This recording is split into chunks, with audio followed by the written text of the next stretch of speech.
wanted to jump right in this week and talk about something that's been pretty present in my life at the moment, which is acceptance. There's a great article in a 2011 copy of Psychology Today called Grief Isn't Something to Get Over. It's written by a mental health worker, Mary C. Lemire. In the first couple of our videos, Victoria and I talked about how grief relates to chronic illness, and I thought that it was such an important thing that I wanted to bring it up again this week. I've also left some resources in the description below that I think you guys might find an interesting read. Now, most of us know about the 5 stages of grieving because they're widely publicised by almost every psychologist ever as the healthy way to cope with loss and reach acceptance, and also the way that we initially cope with loss and the stages that we go through. And as true as they might be, they're not always very helpful. Lemire argues, and I agree, that these steps often leave people feeling like they should be over a loss in a certain amount of time, and when that doesn't happen, it can lead to feelings of prolonged sadness and guilt. It can also lead us to try and bury our feelings instead of dealing with them, which can in turn lead to a greater depression than we started with. Lemire notes that this surefire way to gain acceptance and closure after a loss is a byproduct of her own industry, but it doesn't mean that it's a healthy thing to do. Clinical data suggests that any kind of loss can bring up prolonged feelings and recurring feelings of sadness in the future, despite whether or not we think we should have gotten over it by then.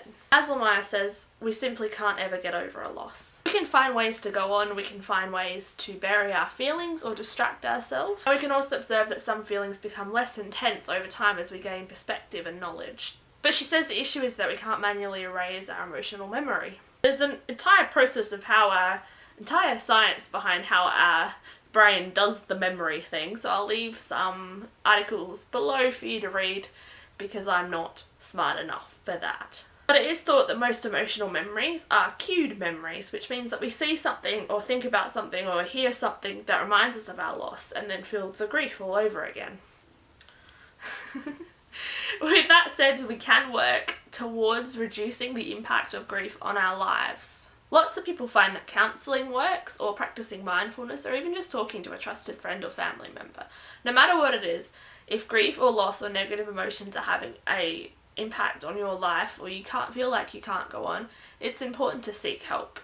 The beauty of it is that there are people who dedicate their entire life's work to helping us with these kinds of things.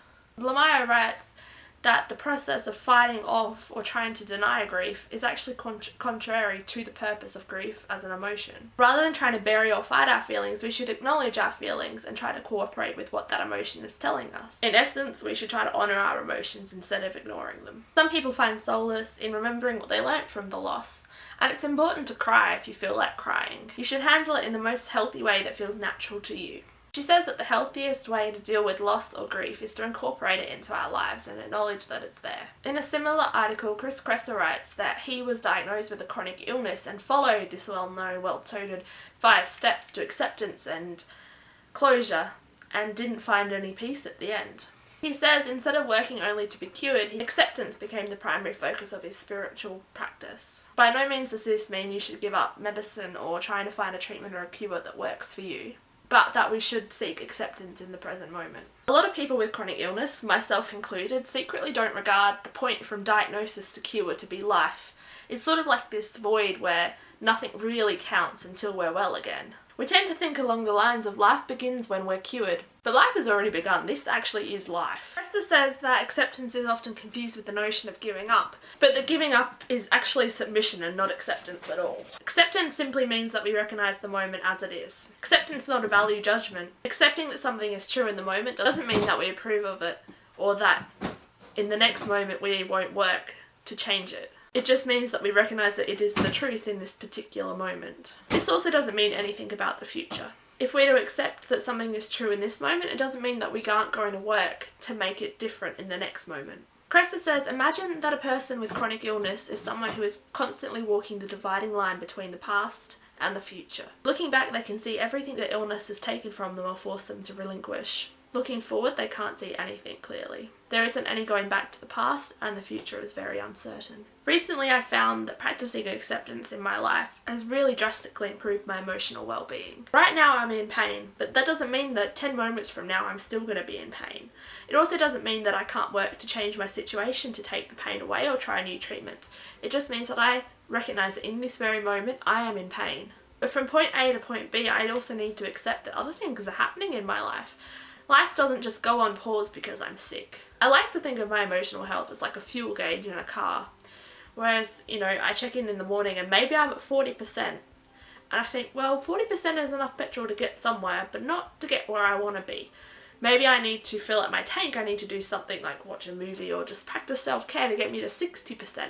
100% would be great, but our car is never on 100% petrol, and second it goes down a little bit anyway. I think that we need to remember that it's things like that that will get us through from point A to B. Not sitting in front of the computer at 2 o'clock in the morning researching answers or feeling angry about how we're feeling or the pain we're in. I think acceptance of our situation gives us the tools to build a platform from which to leap. It gives us the power to acknowledge our feelings and our situation as it is in the present moment. It gives us permission to live in the present moment and to allow ourselves to feel our emotions and express them instead of bottling them up so they boil over at some other point in our lives. Sometimes avoiding the truth and how we feel is what stands between us and that point B, and it's what stands between us and feeling okay in the moment as well. I'm going to steal a conclusion from Lamaya's article for the end of this video, which goes like this. When we accept what is, we are free. Free to act in accordance with reality. Free to be at peace with the circumstances of our lives, no matter how undesirable they are. And free to do everything in our power to improve the conditions of our lives in the next moment.